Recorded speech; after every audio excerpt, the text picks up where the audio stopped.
Welcome to the Daily Dawg Podcast. Today is episode 51, and today is Friday, November 28th. It's the day after Thanksgiving, and it is game day, and that is unusual because we don't normally do game days on Fridays. Normally it's Saturday, but this is the Thanksgiving week special where we get to play on the Friday right after Thanksgiving. Great opportunity, as I've been saying, to have a little bit more of a captive audience. Saturday, more and more games have been shifting to Friday, but it's still not quite a full slate. When you take a look at it, I'm just looking here, Georgia Tech, the Egg Bowl, Ole Miss, Mississippi State is the first game in the SEC at noon. Then the Georgia Tech game will come on at 3:30, looking at the TV times. And then you close out the nightcap with the 7:30 ABC game with Texas and Texas A&M at Austin. So other teams that are playing, you got the Arizona State matchup at Arizona State. That's a 9 o'clock game in the night. Indiana, the number 2 team in the country, undefeated, is playing one of the worst teams in the country in Big Ten in Purdue. But that is an in-state matchup rivalry as well. But it's not much of a matchup on paper. Indiana's a 27.5 point favorite. Utah and Kansas is not necessarily an in-state rival, but they are playing to close out their regular seasons. And Utah is a big favorite there. So basically you got 6 games on Friday, and then you got your full slate of games on Saturday. And of course, that's just looking at the top 25 and the big rivalry games. Listen, what we're also going to do, yesterday was the debut in episode 50 of and what we were basically calling part 2 of our Hate Week coverage. This, I guess, is part 3 of the Hate Week coverage, and we're going to call this overtime. We're not going to do the quarter format today because this is a really focused podcast. We're just focusing on our final predictions for the game today with Georgia Tech. So a few other things we might touch base on, but we're going to try and run through it as quick as possible. And so we're going to avoid the quarters today. I hope you enjoyed the new quarter format, and we will keep doing that on a regular basis. But we're going to call this one overtime. So especially because it's coming on the heels of being so quick behind. We released the episode 50 podcast for Thanksgiving Day. Hopefully some of you found it as an option of something you could put on an earbud and listen. And when you were listening to inane conversations with family you were no longer interested in talking to during your Thanksgiving time, maybe you were able to listen in and just be like, okay, yeah. So I know that makes the whole family thing. Listen, we got together with some family and it was actually a great time, and I enjoyed. There was a few new people at the gathering that I'd never met before, and so I did enjoy some conversation. And makes it sound all terrible, but I can also say that the NFL slate of games that are on Thanksgiving has definitely saved me in the past, especially when I was a kid and at some family gatherings where there was just nothing interesting at all to hear or talk about, and you're going to be stuck there all day. So I know football is a saving grace for a lot of people, and a lot of families are able to withstand the whole time together and the family time with a little bit of football sprinkled in. Like a little salt on your food makes it a little better, right? So hopefully some people took advantage of that and heard episode 50, which was our 4-quarter debut. Again, if you didn't hear it or you hadn't got a chance to follow it, from now on, the main everyday podcast, you're going to go to what we're calling the 4-quarter format. And so we're going to have a quarter 1, quarter 2, quarter 3, and quarter 4. And each of those are going to be 15 minutes. I'm going to stay on the clock for 15 minutes. We'll go through that topic and what is talked about, and then we'll take a break, and there'll be a little pause. You see the bumper music come in and out. And that's designed so that eventually I can break up the podcast and be able to share it to people in 15-minute segments, or it can be shared. And that way also people can tell people, if you're recommending it to somebody, say, hey, you got to hear what he said, this guy in the podcast, you can say, look, it's in 4 quarters, it's in the last 15 minutes, right? So eventually I'd like to be able to break those up a little more. So anyway, but today we're not going to do it. We're just going to call this overtime. So this is sudden death overtime. We're just going to go till we get it all in, making our final predictions for the big rivalry game, clean old-fashioned hate. The Bulldogs taking on the North Avenue Trade School gentlemen over there from the downtown Atlanta region, but at Mercedes-Benz Stadium. And so should be a fun, exciting matchup. I am still on the fence. It's not clear whether or not I'm going to make it to the game in person or not, but I look forward to doing a recap and talking about everything that happened, whether I participate watching on radio or listening on radio and watching on TV, or go to the game in person. Probably about a 70% chance I'll actually go to this one.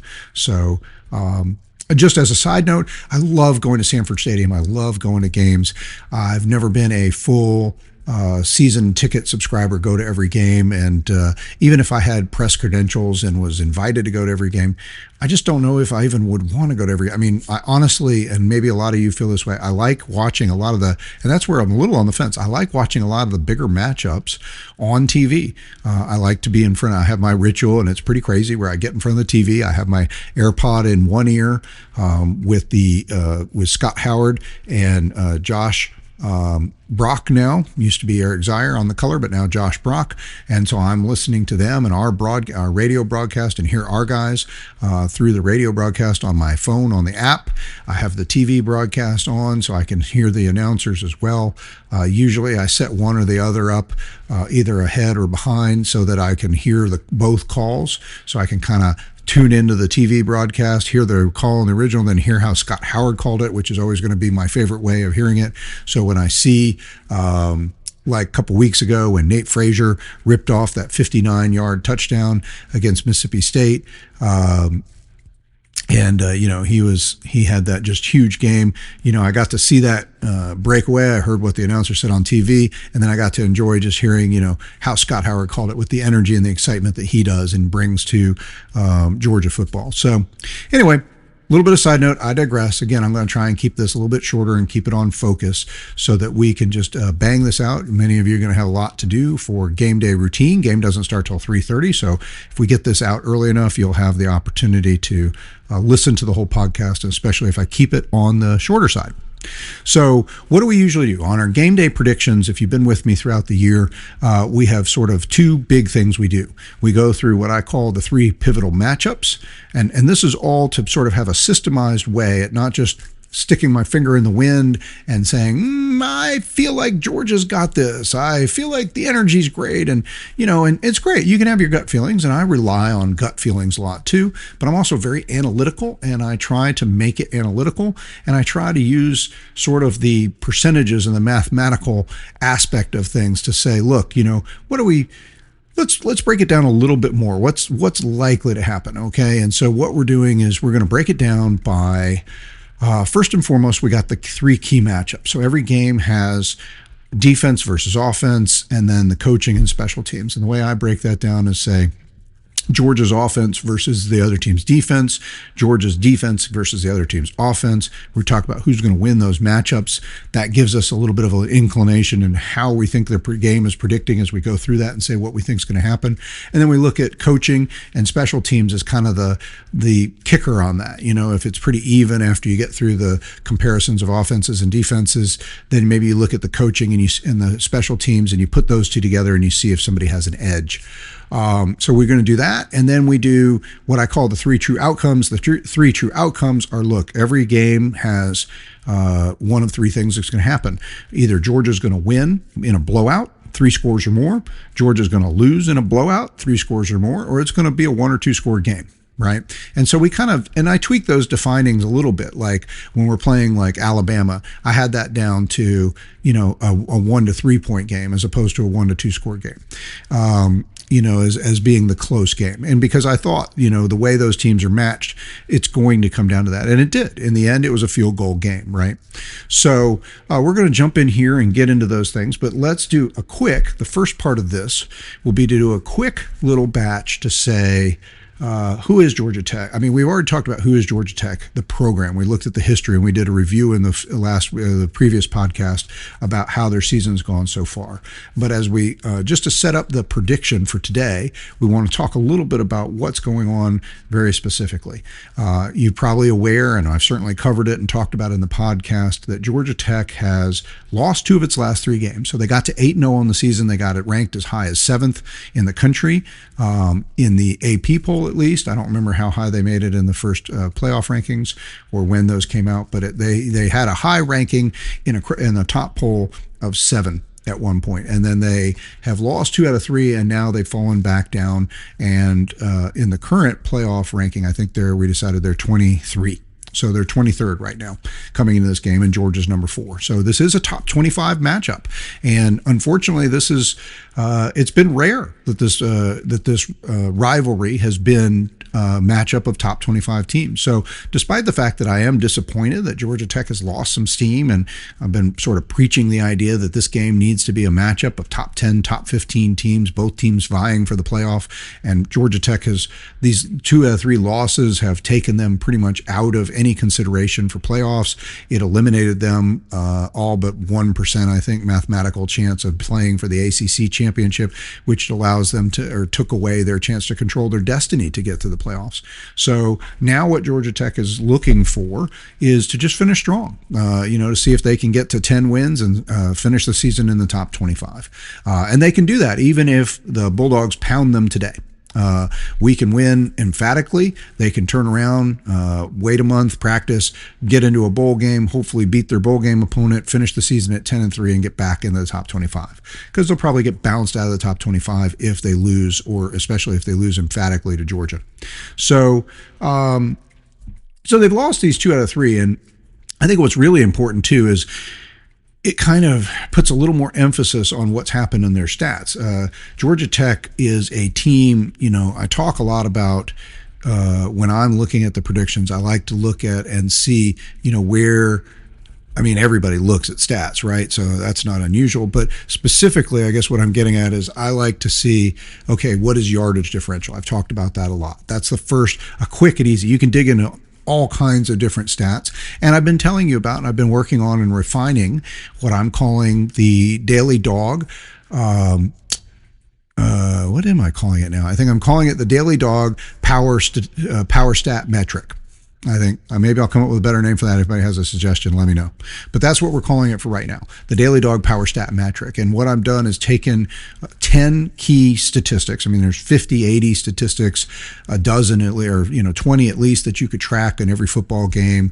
But I have plucked through in my history of analyzing football and looking at what is going to determine who wins and loses the game. Some stats can be very misleading or not lead you in any key direction as to who wins or loses a game. For instance, sacks. There's a lot of discussion about sacks, but you can see a team have 6, 7, 8 sacks in a game and still lose the game. Okay. Sometimes turnover ratio is actually over, or turnovers are actually over important. You'll hear announcers almost always say, well, whoever wins the turnover battle. Well, that's true.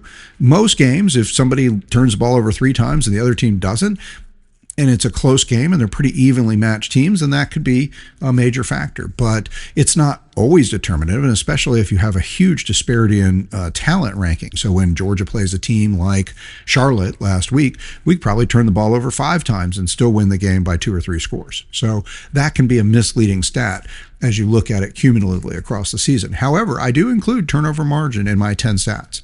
So the 10 that I think are vital. But a first quick hit that you could always look at is say, well, how's a team doing in yardage differential? That's one of those that tells you a little bit about how they control the game. How much yards are they gaining, how much they hold on the ball, and what are they giving up. So Tech is excellent on offense this year. 2 weeks ago, a week or 2 ago, they were number 1 in the country in total yardage, and they were the only team that was right up, just up under 500 yards. Now, I think North Texas has played since then, and Tech did not do as well against Pittsburgh. They lost some momentum, so they went from being at about 497 yards a game. Now they're averaging 486 yards a game. But the kicker is that they're giving up almost 410 yards, or they are giving up about 410 yards a game. So their yardage differential on the game is only, or on the season, is only about 76 yards a game, which is good. That's positive.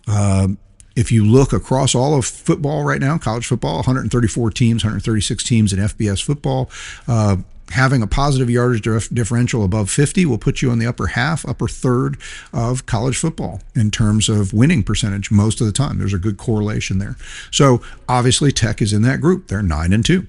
But in their last couple games, they have particularly been hammered on their yardage differential, and they've given up a ton of yards. They've given up over 400 yards a game in their last 3 games on average, and that includes playing NC State, Boston College, and Pittsburgh.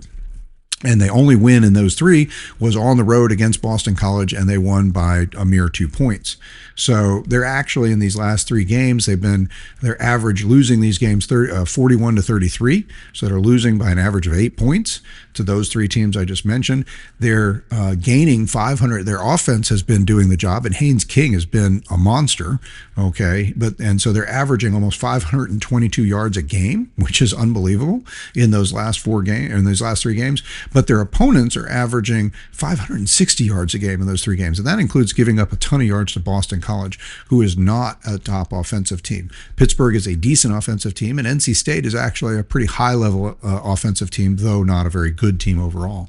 And they're also averaging on the season, or in their last three games, they've been averaging giving up 209 yards a game rushing. They had Pitt had a running back go over 200 yards in the game and broke off like a 40, 50-yard run that basically sealed the game when Georgia Tech got it close. So defense has really let them down and led to this little digression here towards the end of the season. After getting to 8-0, now they're 1-2 in their last three games, and now they're 9-2. Still, again, compared to where they've been the last two seasons, Brett Key has had Georgia Tech at 7-6. They hadn't quite gotten over that hump to get to a more elite record. And even if they lose out, even if they lose to us and lose a bowl game, they're going to finish at 9-4. So they're still going to improve their season no matter what happens from here by 2 games on the season. But to get some context of where they are right now, it's been a struggle. Now, look, last 3 games doesn't mean that they won't come out today and just be on fire and have had a great week of practice, be totally motivated about playing in clean old-fashioned hate against their hated rival Bulldogs, and play really focused, play with a lot of energy, clean up a lot of the mistakes that they've made, do better tackling, play better on defense. It might work out for them, okay? But I tell you the honest truth, when I look back through the stats, one of the trends I see is I think that they have been really following Brent Key is a lot like Kirby Smart, I think, and I've told you about how he's a player. He was in probably the last best extended good era of Georgia Tech football. He was on those teams that won 3 out of 4 against Bulldogs when he was on the team as an offensive lineman, and was playing under George O'Leary. And so he had a real strong sense of Tech is a good program, a top 25 program, and he sees a vision of getting them back there. And I think he's communicating that energy well to his players. And I think they start off the season with a lot of passion about that. But if you look at it by month, they started off in August, defense was giving up 305 yards a game. September, it went down to 369 yards a game, so slipping a little bit there. By October, they're giving up an average of 396 yards a game, and now here in November, average of 420 yards a game. And for the season, they're now over 410 yards a game on average. So the defense, I think, just doesn't really have the horses. They were playing maybe above their punching above their weight in the beginning of the season. And of course, the other thing about it too is maybe they weren't punching above their weight. Maybe a big part of it is also just Tech has not played a very good schedule. I mean, you look at their strength of schedule, and I think I wrote it down. Yeah, they're 74th, at least by one. A lot of different people put out strength of schedule metrics, but their strength of schedule is 74th out of 136 teams. So a little below the middle of the pack, right? Middle of the pack, 136 teams, would be, right there. Oh my gosh, all of a sudden I failed on the math. But you could, basically in the 60s, right? Mid 60s. So instead, they're just a little below that. So their strength of schedule is average, so they haven't played a murderer's row of teams, and they're wearing down as the season goes on defense. Offensively, they're holding on. But I will say, offensively, the team is really built around Haynes King, and he's a beast. And I mentioned in the last podcast, I think he's not getting enough consideration like Gunnar Stockton as a Heisman candidate. He is the engine behind an offense that is a top 10 offense in terms of yardage. Now, Tech isn't producing as many points per game as their yardage would indicate. They're up there in that top 5 in yardage, but in points it's more like in the 10 to 19 range, depending on where they've been. So their offensive production has been, you would say they're a little inefficient. They're grinding out a lot of yards, but they're not getting as many points. And one reason for that, looking ahead to where we talk about special teams, is I noticed that they have their field goal kicker has done a nice job. He's missed 3 and he has missed 1 field goal in each of the last 2 2 games. I don't think that's been the reason they lost. They've lost by more than by 1 score in each of the 2 losses that they lost. So the field goal wasn't the key, but there's been a little crack in the armor. He'd only missed 1 other field goal in the whole rest of the season, and he's kicked. So he's 22 of 25 on the season, I think. By contrast, Peyton Woodring for us, who's excellent kicker, one of the best in the country, he's 12 of 13. So we've kicked half as many field goals. So both teams are scoring pretty similar. Georgia Tech's averaging a little over 35 points a game, and Georgia's averaging a little over 33, almost 34 points a game. So, but Georgia has been able to get a few more. Georgia's able to put more of their drives ending in touchdowns than Georgia Tech has. So they have, and you can sort of see that again in the yardage. It kind of, this is what I like to look at in the stats, right? That it kind of explains when I look at the yardage and I say, well, they're number 5 in the country or 9 in the country in offensive yards, but they're only 19th in scoring. Where's the difference? Well, some of it, I can see 2 things looking at the stats. One, they've settled for more field goals than Georgia has by comparison, a team that's scoring at a similar amount. By contrast, Georgia is more consistent. Georgia's like 26th and 29th when you compare yardage and points scored, or something in that range. I've lost track of the numbers, but much closer. And we're averaging a little over 430 yards a game on offense, where they're averaging 485 yards a game. But again, they haven't converted into that many more points. Part of that, settling for a lot more field goals. So the other part of it is, while Georgia has not been a turnover team on defense, we have not created a lot of turnovers. We've been pretty good about not turning it over. And I mentioned to you, we've been carrying on slightly negative minus 1 or 2 turnover ratio for a lot of the season. I think we're back to just 1 now because we won the turnover battle last week against Charlotte. Woo! But and some of that is that we have been intentionally careless at a couple moments where we've allowed where we had backups in the game and we were allowing them to take some chances. When you look at our first team, second team play in the run of play when the game was on the line, Georgia's actually been at least neutral or slightly better on turnover margin. And there's not been an opportunity for us to greatly exceed turnover margin because honestly, again, the defense hasn't generated a lot of turnovers. But by contrast, the offense has also been very protective of the ball and has not created a lot of turnovers either. Gunnar Stockton had a strip sack, as you might remember, against Tennessee where he fumbled. He's had 4 interceptions on the season, and Frazier had a little bit of problem fumbling early in the year, but he's come back strong from that. And generally speaking, our guys have held on to the ball well.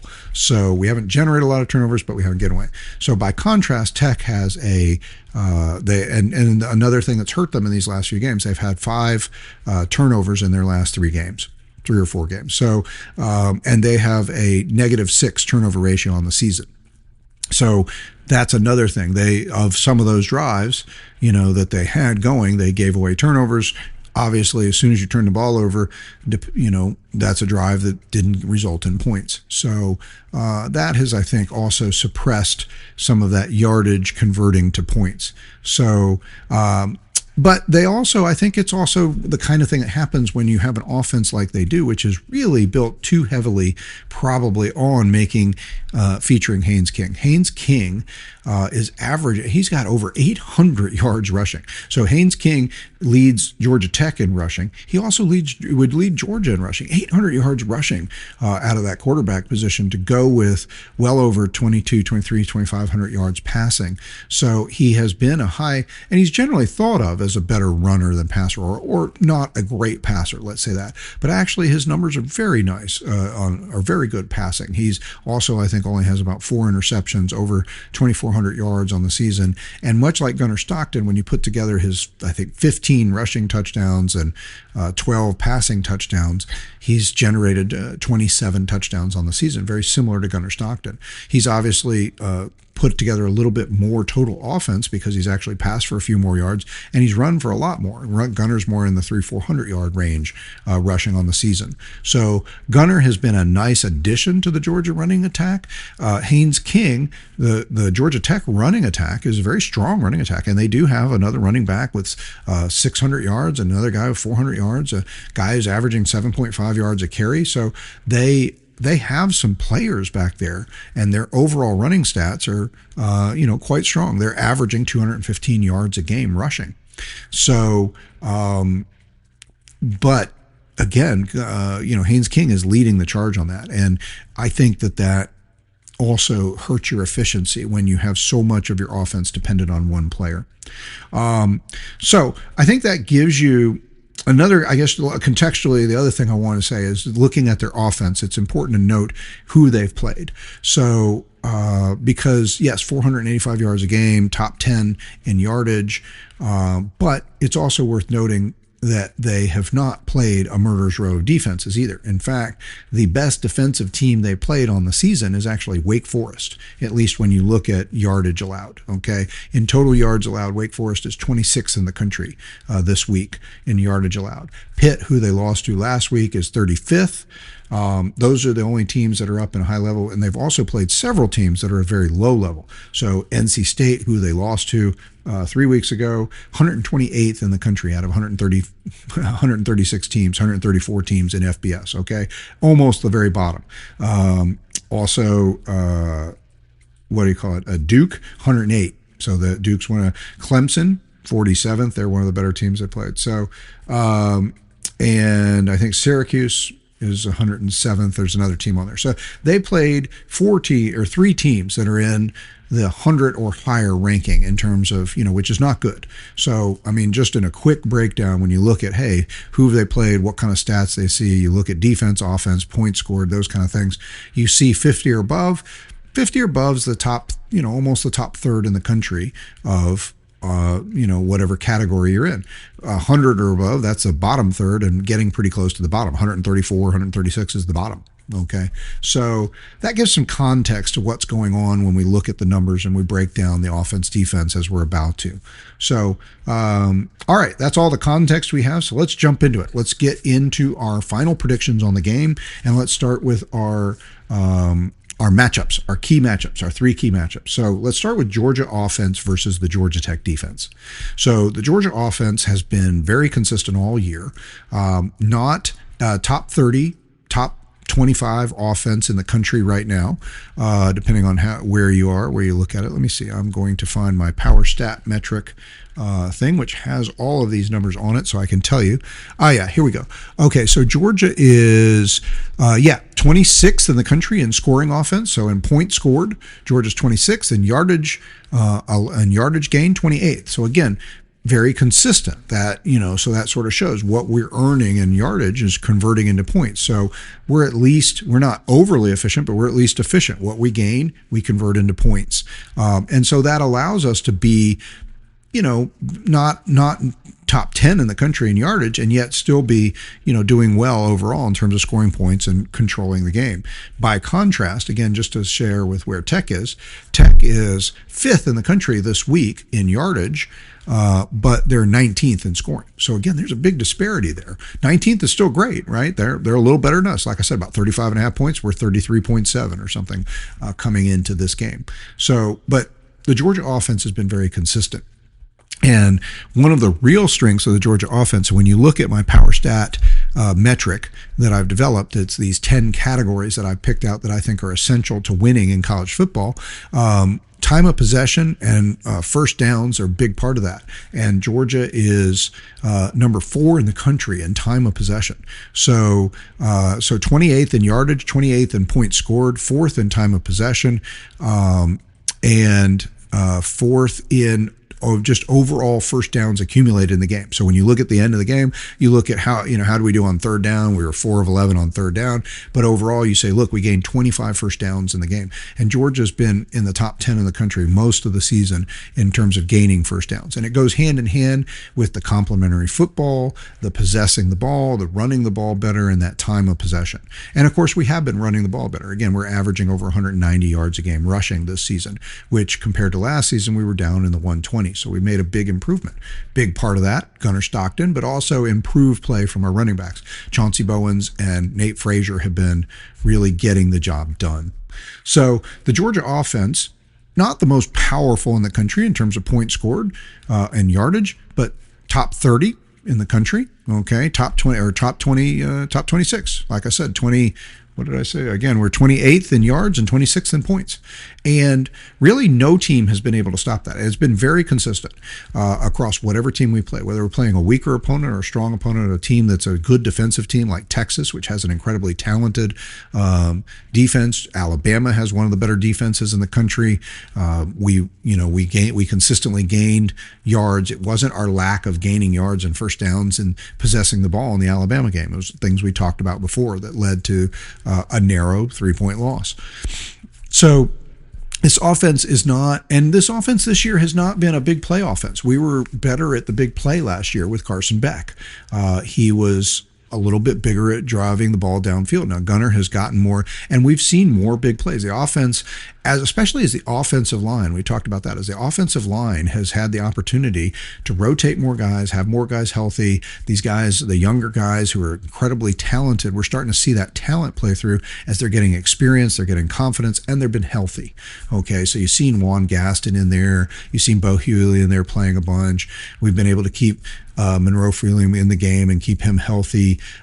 Drew Bobo has been doing nice at center, and these guys have just built some consistency. Ernest Green, coming into the season, was one of our top returning offensive linemen. He'd been injured a lot early in the season, and he got back and playing. But again, when these guys just start playing and they miss the first 5 games of the season, like Ernest Green did, and then you get in and you play in the 5th or the 6th or the 7th game, you're not ready to just be, just at it. And the SEC schedule doesn't give you any breaks, right? So, but he's been getting stronger and better. Ernest Green, in particular, if you go back and you look at a video, one of the plays from the Texas game, he got out in front of a block and just, he's just out in front of guys, just, on an edge on one of those runs where Gunnar gets out to the outside, and he's just pounding people. A key first down that we got in that 4th quarter against Texas, you see Ernest Green out there pulling out and getting out in front of Gunnar Stockton and making a block that allowed Gunnar Stockton to get the first down on the play. So, that kind of play has just been improving, and that's where you see the Georgia offense getting better. And with that, the Georgia offense has moved up a little bit in the rankings of long offensive plays. The Georgia defense has been really good. So the Georgia defense is in the top 20, 25 in the country at preventing plays over 10 or 20 yards or beyond on the season. The Georgia offense is back around middle of the pack, or even just maybe below the middle average of the pack in terms of generating long plays. So that hasn't been our strength. But then we've seen more of them in the last thing. You think about Mississippi State, Noah Thomas breaking off that long winding run for the touchdown.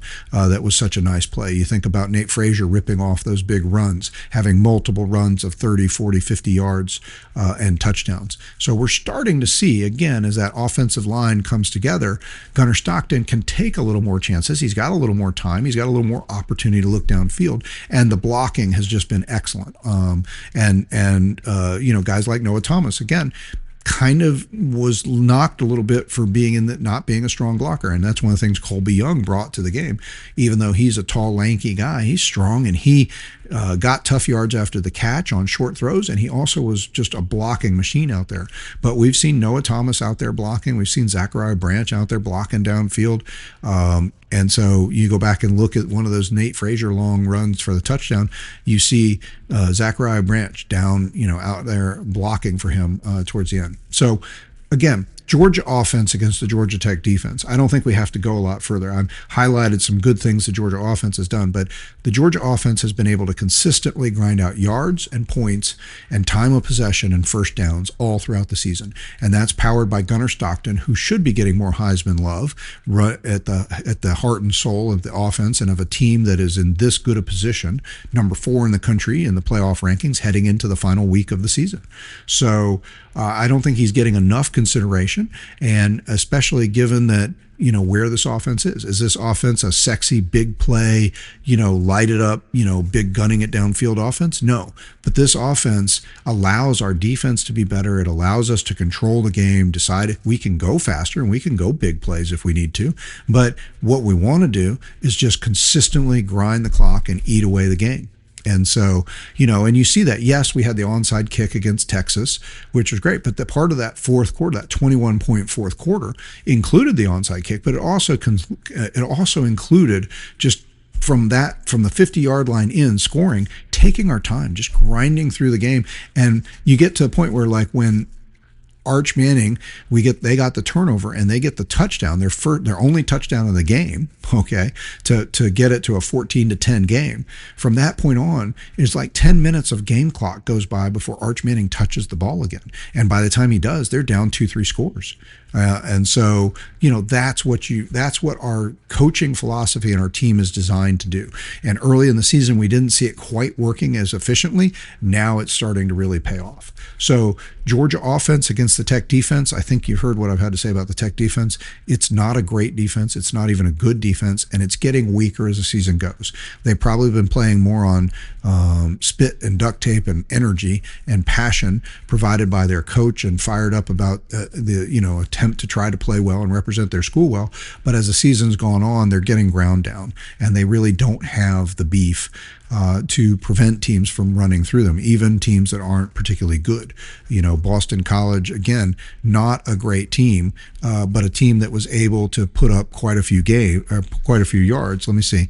Boston College gained 537 yards. And I think they only gained, I think I wrote this down somewhere, I think they only gained 500 yards or more in one other game in the season, which was it was their opening game of the year, their cupcake game against Fordham. So their first game of the year against Fordham, they went over 500 yards offense. That's the only other time they did it. So, that's not a category where you think Georgia Tech's defense is doing what you want to see it do. So I think the breakdown, or put a final touch on what does this mean, I think that the Georgia offense will be the Georgia offense. There's no reason to think they won't hit their averages, that they won't grind out over 400, 450 yards, somewhere between 400, 450 yards offense seems like an easy reach in this game. And their average of around 33 to 35 points or more seems like an easy reach. So I expect them to go for 450 and 35 points, or to at least hit 450 and 33 to 35 in this game. That's what I think will happen. So I think that's, I think when we look at that matchup, Georgia offense versus the Tech defense, that's going to be a win for Georgia. So what about the Georgia defense against the Tech offense? I've already spent a good bit of time telling you the Tech offense is a really good offense, right? But it is all built around Haynes King. And one of the things that might surprise you is how good the Georgia defense has gotten.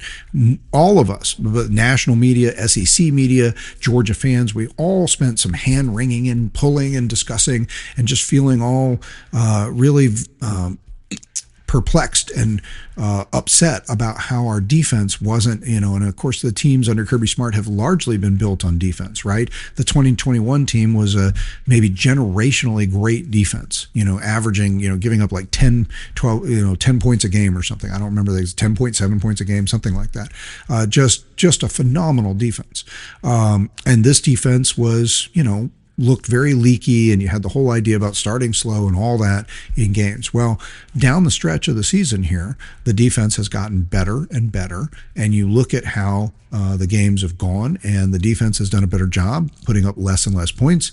State ended up getting 21 points in the game, but again, there's a little bit of a garbage time touchdown. At one point it was 38-7, so the defense really put them down. And then kind of as that game wound down through the end, State is a powerful offense. They've been good offensively all year, Mississippi State, and they were able to get a couple garbage time touchdowns against our backups. Kind of hurt the averages and yardage a little bit, but still overall it was a step in an improvement, especially with the pressure on the quarterback.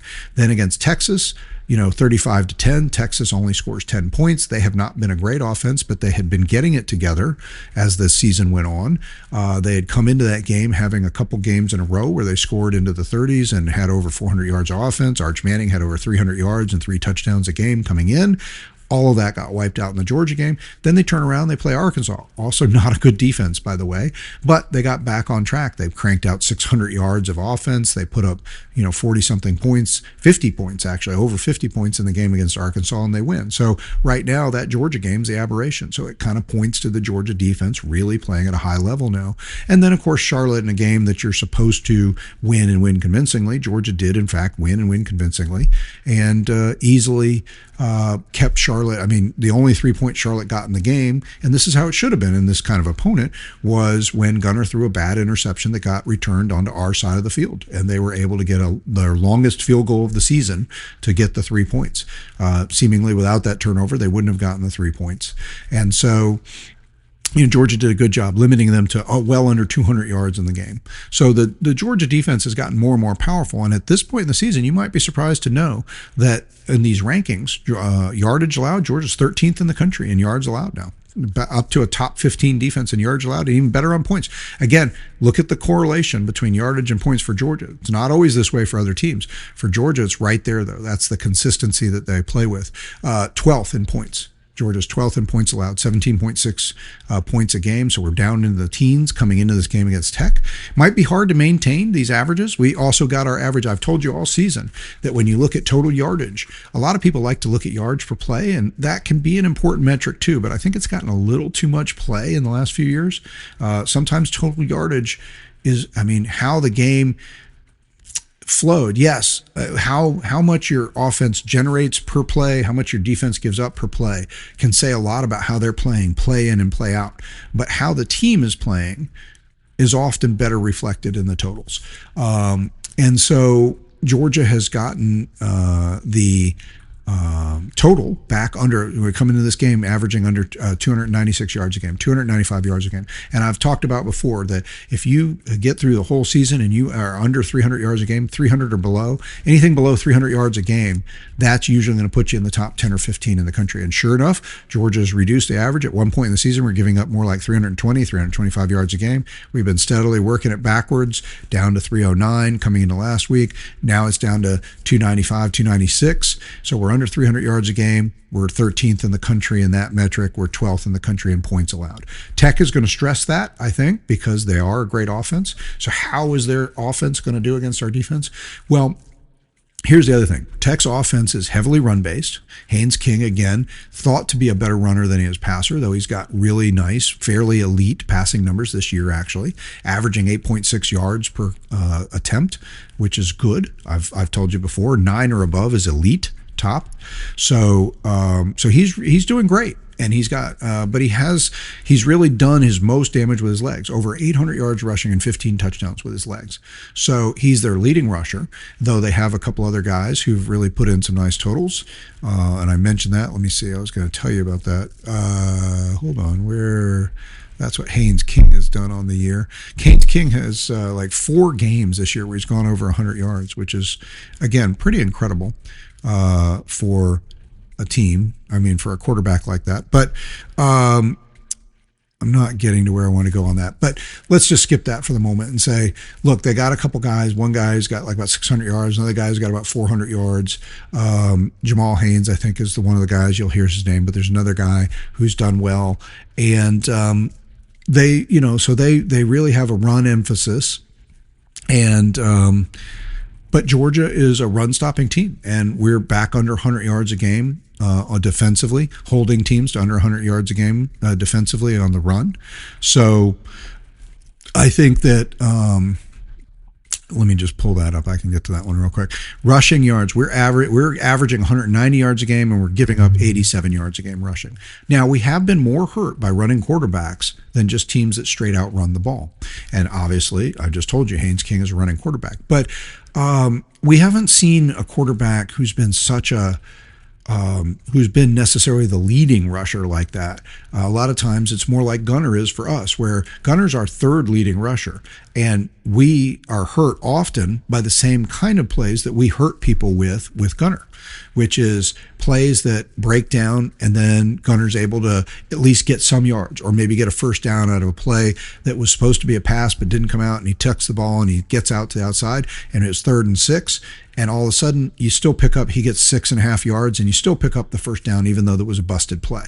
And that's where Gunnar has kept this offense going and grinding out first downs. Haynes King does that for Georgia Tech too, but he's their first runner a lot of times in the game. And so Georgia has been really good at stopping the run this year, and historically they'd lost ground in that the last couple of years, but they're re-emphasizing that, and it has paid off. And also what Kirby Smart and Glenn Schumann and Georgia defense have done for years is take something away. They almost always are going to force a team to play on their terms by picking something and taking it away. And more often than not, we're going to take away the run. So we're going to force you to beat us passing the ball. And early in the season, some teams were beating us passing the ball, but we weren't getting a lot of pressure. We had a young defensive front. We had a young secondary, and those guys were working out. We see a lot more pressure. We've had twice as many sacks in the last 3 games as we had in the first 8. And so we're seeing a lot more pressure. We're seeing, even without the sacks, you're seeing just quarterbacks being less comfortable. That's what happened against Texas. We only had, I think, 2 sacks of Arch Manning, but he was consistently having to throw the ball quicker than he wanted to and move his feet around and be a little uncomfortable, which leads to inaccurate throws. So, and that's what Kirby Smart has always emphasized, that you don't have to sack the quarterback every time. What you have to do is you have to keep them from getting in a rhythm and getting back there and being comfortable and feeling like he's got all the time in the world to pick out his targets. So I think that the Georgia offense should be able to keep Haynes King uncomfortable as a passer. And the Georgia defense is going to focus on trying to take away the run. And Tech averages over 215 yards a game. So I imagine we'll still see them run for up to 140, 150 yards in this game. But if we hold them to something significant, a third or more below their average, then I think it can still work in Georgia's favor and make them a little bit more one-dimensional, make them have to catch the ball. They don't have a lot of standout wide receivers this year. A couple of their better guys transferred. One of them's at Auburn now, but they've got some guys who've been making some plays. They've got like 10 different guys who've caught who have over 100 yards or more receiving, but very few people who stand out or have big yard per play averages. That's just not their big thing. And Haynes King can be less accurate, and I think what we have to do is keep him from doing what he wants to do. We have to keep him from running when he wants to and being comfortable when he's passing. And I think that'll be the mission of the defense, and I think the defense has been playing well enough. I expect them to do that. I think we might see, Georgia Tech move the ball. I mean, they've been able to move the ball on everybody.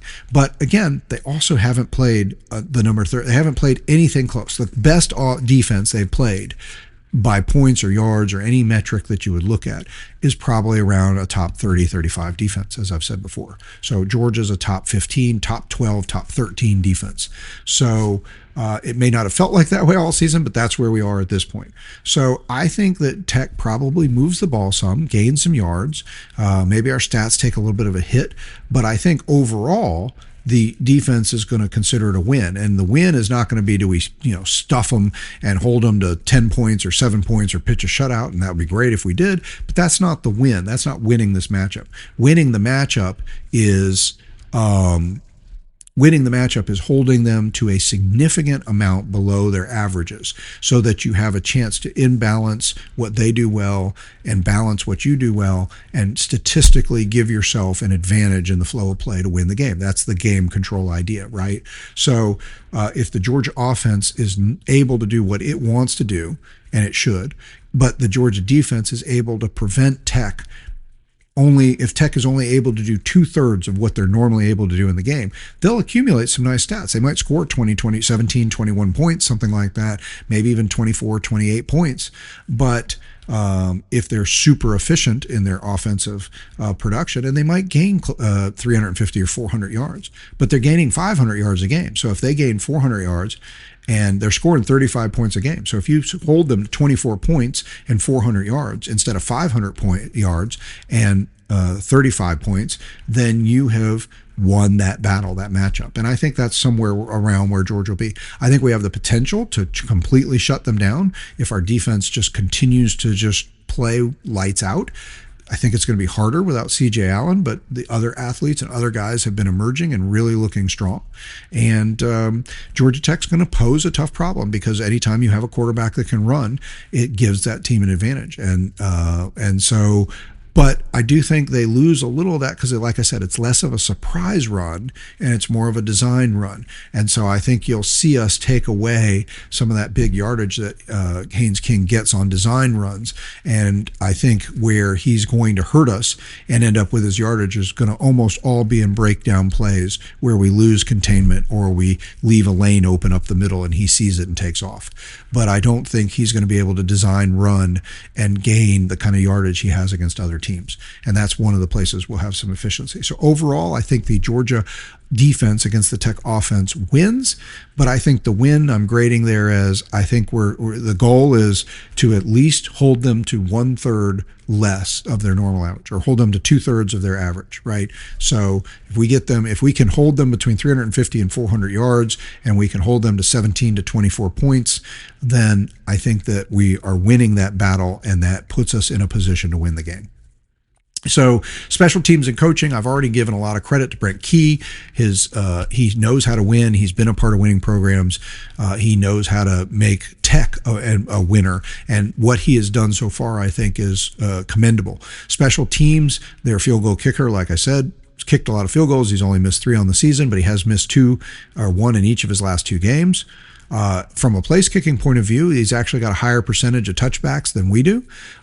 So I've been waiting and saying all season that I thought we would do better. Zachariah Branch has finally had the opportunity in the last couple games. We've seen him get a couple punt returns and a couple kickoff returns. We saw that against Texas, which was great.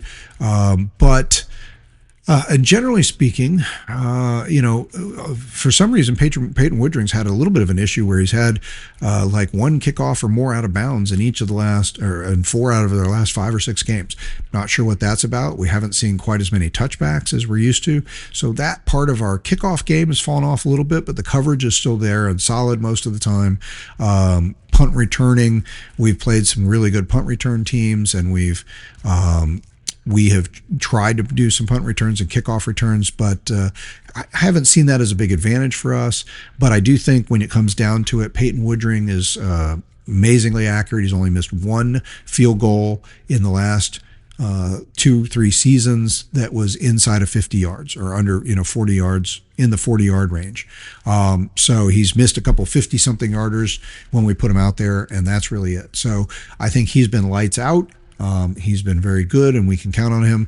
Generally speaking, we count on our kick team and our kick coverage, and Thorson is one of the best punters in the country. He seemingly struggled a bit against Texas, and he's had a few muffs and misses in the last couple games, more than we're used to seeing, but overall he still consistently can flip a field and change the game that's flowing against us, where maybe our offense gets bogged down and we have to kick the ball from our own 17 and the other team ends up playing from inside their 20 as well, and that is a weapon. And so at the least, I think special teams, the worst we're going to see is an even matchup.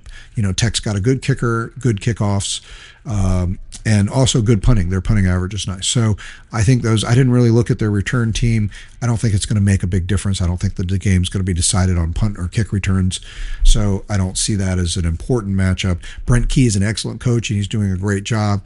But Kirby is a 2-time national champion, and he reminded us all during the Texas game that he can have the mojo and the cojones and the timing to just make a difference coaching. He helped. I think Georgia wins that game whether we do the onside kick or not, but he goes for those 4th downs. We talked about this already. He goes for those 4th downs. He does the onside kick. He coached a team that would have won the 4th quarter by 10-7 or something like that, or 10-0. He coached it to a 21-point 21-0 4th quarter and just dominated that game. He helped his players, and he got them fired up. Everything about it was right. The timing, the energy, the effort, the way the team responded. I just think that he reminded us that, look, he 10 years of experience, couple national championships. He knows what he's doing. He makes adjustments in game that nobody else does. And so I think you just got to say, look, if it comes down to coaching, I'll take Kirby Smart right now against anybody in the game, especially since Nick Saban's retired, right? So I think that sort of sums up our matchups. I think that special teams maybe is a wash. coaching. Brent Key is very good, and I expect him to give everything he can to finding the edges to make Tech better than they've been in the last couple of weeks, and I think they will be. But I think in the end, Kirby Smart is just that much better in working with a little bit better deck. He's got a more stacked deck. So those are our key matchups. So basically, Georgia should easily win the Georgia offense versus the Tech defense matchup.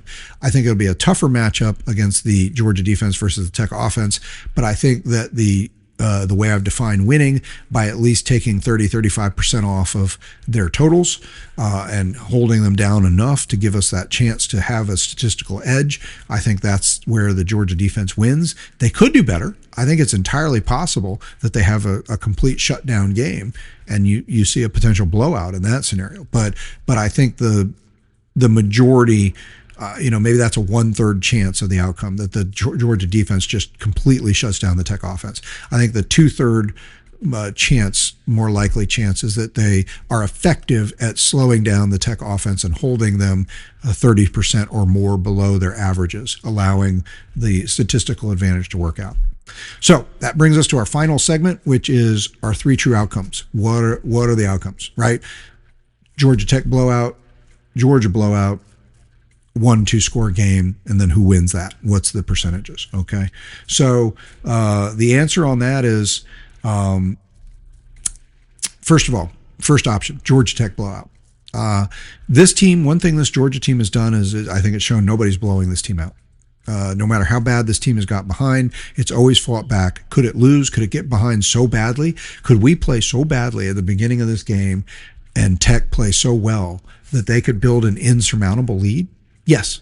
But could they just build an insurmountable? Could they jump out to a 28-0 lead and then just keep us at arm's length the whole game and win by 2 or 3 scores? No, that's not going to happen. So I give that 5% max chance. I just no team, and this isn't even a knock on Tech. No team has done that. Okay, if Alabama couldn't do it with all the momentum they had, if Tennessee couldn't do it at home with the crowd behind them and all the momentum they had and the offense going the way they got it going in the first quarter, if those teams couldn't do it, then Tech's not going to do it either, especially with a shaky defense. So you would have to have a more complete team to have a blowout, and Tech does not have a complete team. Could Tech win a shootout or get in a shootout, much like last year's 8 overtime game? Sure, and a shootout could go either way. But is it going to happen as a blowout? I don't think so. 5%. 5% chance. Georgia blowout Tech. I think this is actually one of our higher percentages of the year. And part of that is because we've been building that. I mean, coming in, I almost wanted to predict the blowout against State. I didn't quite, but I got close. And that we kind of got that. I was pretty close on that.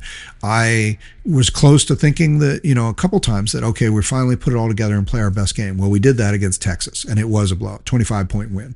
So, and Texas is a much better team than Tech, okay? So, at least as a complete team, Tech is limited. I mean, Texas has struggled on offense, but they've been playing much better defenses, but they have more talent overall on their offense than Tech does, and they certainly have more talent on their total team in defense. Georgia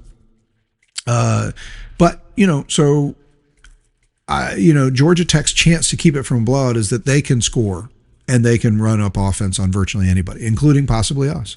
Although, again, we haven't seen them do it against a team as good as Georgia. But I think they could. Okay, I think they could keep up. So I don't think it's but I think this is one of our best chances. I'm going to say that I think our chance of having a blowout is 45%. So blowout, 3 scores or more.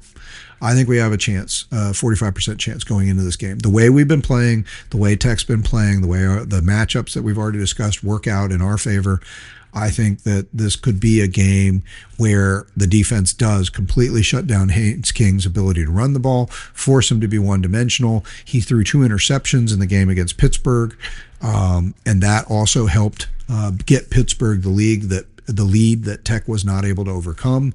He played well overall. His numbers were really good. Like I said, Haynes King should be in the Heisman discussion. But I think our defense if they keep playing the way they've been playing, keep building on it, they could have a shutdown game. And I don't think our offense will be stopped. So that would lead to a blowout. So I think we got about 45% chance. So 50% of the options lie in a 5% chance of a Tech blowout, 45% chance of a Georgia blowout. That leaves us right at 50% for 50% as a 1 or 2 score game. And I think that Georgia has about a 75 or 80% chance to win a 1 or 2 score game. And I'm not just pulling that out of nowhere. Vegas thinks that. Odds, lines, ESPN's FPI and matchup predictor has Georgia at about 87%. Georgia's actually got a higher percentage chance of winning this game, according to ESPN's statistical modeling, than we did the Mississippi State game. So, in fact, let me just look at it right now. And the line has stayed. The line has been very stubborn all week. The line opened as Georgia's a 13.5 point favorite, and it stayed pretty much 13.5 points the whole time. Hadn't gone up, hadn't gone down. And yeah, right now the matchup predictor on ESPN Analytics gives Georgia an 87% chance to win. And that kind of matches up with where I'm heading with the way I put this together in my analytical breakdown. Or not, it's not by simulations, but I'm just saying, look, you look at those breakdowns. I'm saying Georgia has basically a 45% chance to win in a blowout. And then of the remaining 50%, I think Georgia has about an 80% chance on the remaining 50%. So that's another 35%. So 45, 30. So I'm basically saying, look, you put it together the way I'm analyzing it, Georgia has about an 80% chance to win this game. And that's consistent with the line. That's consistent with what a lot of the experts and other people out there are saying. And that's consistent with the simulations and the predicting matchups. So, and that just goes because of all the things we talked about in the matchups, that I think the Georgia offense is going to get its numbers. The Georgia defense should be able to keep Tech from getting their numbers. That should create enough spread that 80% of the time, if those things happen, Georgia's going to win this game. So I think it's, a 50% chance then that it's a 1 to 2 score game. And certainly, and Tech has been better. Look, I mean, I don't think it exactly works this way. You don't work your way up incrementally, but sometimes you do. Meaning that, we'd been blowing Tech out time and time again. And you look at the last few games, and, last year, everybody knows the 8 overtime thriller, and Tech had a big lead, and we had to come back, tie it up, and then you had the 8 overtimes. The year before, we were at 1 in Atlanta, and it was a 31-23 game. We had stretched it out to a 17, 18 point kind of game a couple times in the game. Haynes King kept moving the ball, and they kept scoring, and our defense was not able to just shut them down. And, ultimately they got it within 8 points. But never. It finished 8 points, but Georgia always felt like they had a comfortable control on that game. It was just a little closer than we would have liked.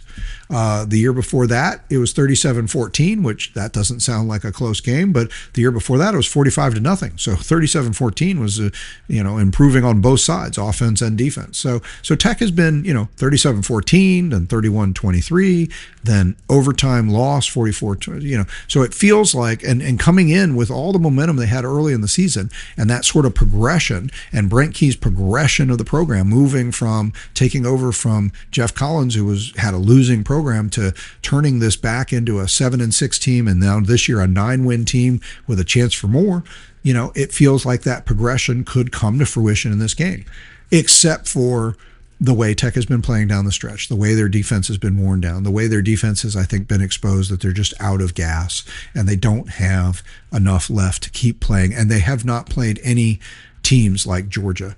Nobody is complete and as talented as Georgia, offensive and defensively, and definitely not defensively. They haven't faced these numbers that they put up. The best team they've faced all year is maybe the 35th best defense in the country. They haven't faced a top 10, top 15 defense like they're going to face in Georgia, and that's going to make a big difference. And of course, their decision to like I've said many a time, their decision to sell the game. Look, there's going to be a ton of Georgia fans there, probably more than Tech fans, but that would have been true at Bobby Dodd Stadium too. So I don't think that really changed things. It's been that case most of the time, the way things have been in Atlanta. And they have not had a home field advantage. Again, we have not lost a game in Atlanta against Georgia Tech since 1999. So, So I don't think that the difference maker is going to be the dome, but I don't think it's going to help them either. They're not going to have a great home field advantage, but they never do, is sort of the point.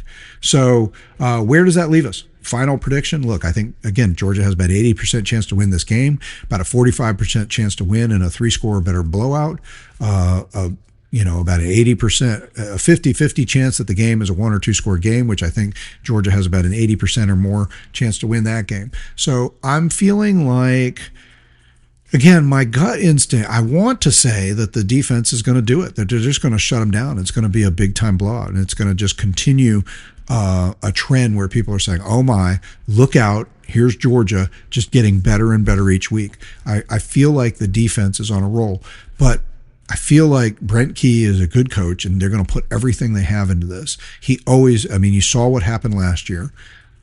That's not a guarantee of what's going to happen this year, but they haven't been playing well, but I think they're going to play better than they have been playing. I don't think they can stop Georgia's offense. I think their best hope is to, again, get us in a shootout. And look, shootouts have gone our way too. Shootouts are always sort of a 50-50 effort, but we've played 2 shootouts this year against great offensive teams. Okay, Ole Miss and Tennessee. Tennessee, of course, we spotted them a big lead, and so we had to fight our way back, and it was an overtime game on our side as well. But the way our team is playing more complete football now, defense is playing better. We're not spotting teams those kind of leads anymore. And so unless we make a lot of big mistakes early, I don't think we're going to spot Tech a big lead either. So if it's just a back and forth shootout kind of game, then eventually Georgia's talent on offense and defense, especially defense, will weigh out and lead to more stops. That's what happened against Ole Miss. Ole Miss actually a top 30, 35 defense as well, by the way, but they're a top 10 offense. And as you well know, They scored their first 5 possessions, but Georgia scored on all 8 of its possessions. And eventually the Georgia defense was better than the Ole Miss defense, and that's what made the difference in the game. And the Georgia defense is exceedingly better than the Tech defense. So even if Tech gets some big plays, gets some first downs, keeps the ball going and gets some scores, I don't think they can consistently do it, and they can't consistently stop Georgia from doing it. So maybe it's a shootout early, maybe it's a shootout throughout the game, and it's a little bit like the Ole Miss game where eventually Georgia puts a little distance on, gets a slightly comfortable lead where we had that 8-point lead down the stretch, and it would take a lot for them to be able to win under those circumstances. That's sort of the least I see. I think it's very possible the defense just plays great and shuts them down. I'm thinking they're going to play somewhere in the middle. So I guess the middle predictions, I'm thinking, look, Tech gets has a few drives that are successful, and they convert those into points, and a lot of drives that aren't. And so, I'm thinking like 38-21, 35-17. I could easily see it being like 42-14. And I know I'm giving you a lot of, but I guess that's the progression, right? If Georgia plays well, kind of the minimum I'm thinking that'll happen, then I think they win like 38-21. So it's still like a blowout win, a 17-point win. Georgia gets its yards and points. Tech gets some yards and points, but not up to their average. They put 24 points on the board, maybe 38-24. So maybe it's a 14-point game, only a 2-score game. I could see that being kind of the main thing. But if Georgia really gets it going offensively and defensively, 42-14, we could put up 40 and hold them to 10, 13, 14 points pretty easily. The middle ground in there is Georgia puts up 35 points. They get a couple touchdowns. They get a field goal. They have a couple turnovers that were on drives where they could have scored. And the net result is like a 35-17 game. So, I think it'll be interesting to see what happens. Obviously it'll be interesting to see what happens, but I just think there is some range there, but I think that's the range. I think the range is between 38-24 and 42-14.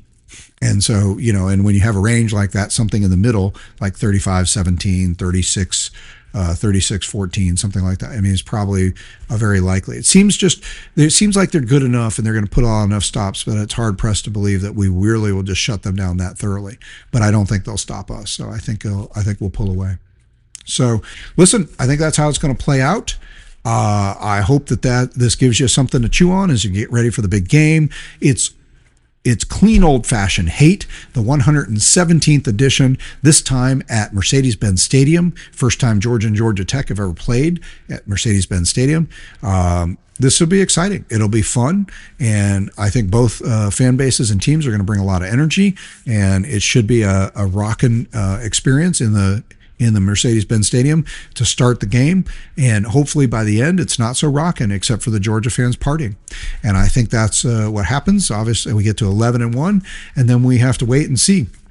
The Egg Bowl and that Texas game, which are also playing tomorrow, probably are two of the big. I mean, obviously the Alabama game on Saturday is the other big one, but we might get a couple big pieces of the puzzle tomorrow to find out where this whole SEC thing is going. So we'll have to see how the podcast comes together as the weekend games come together and the playoff picture unfolds. Maybe I'll have a quick hitter, just a quick reaction, like a 15-minute, one-quarter show. But this has been your full. This has been like NFL overtime, like a whole game played out until we ran out the clock or something, right? But I'm calling it the overtime segment. But I appreciate you sticking with me. We just did this in one big segment instead of the quarters. Hope you appreciated it. And between yesterday's podcast and this, it's a lot to chew on in a short time, but hopefully early enough for you to get out there, whatever your game day routine is, and enjoy it. Please recommend the podcast, share it to friends, family, interested parties, Georgia Tech fans, Georgia fans, any college football and sports fans. Remember, you can find us on Apple, Spotify, most places you find your podcast. You can see them there. YouTube, both either audio or video. Join us for the video podcast on YouTube. And you can come to thedailydawg.com, which you can find the podcasts are listed there, and you can see either video or audio version, and you can give comments and emails, give suggestions. Love to hear from you guys. This has been so much fun. I hope you have a great game day Friday. I hope you've had a great Thanksgiving, and there's only one thing that wraps up a big moment like this, and you know it, and you can say it with me. Go Dogs.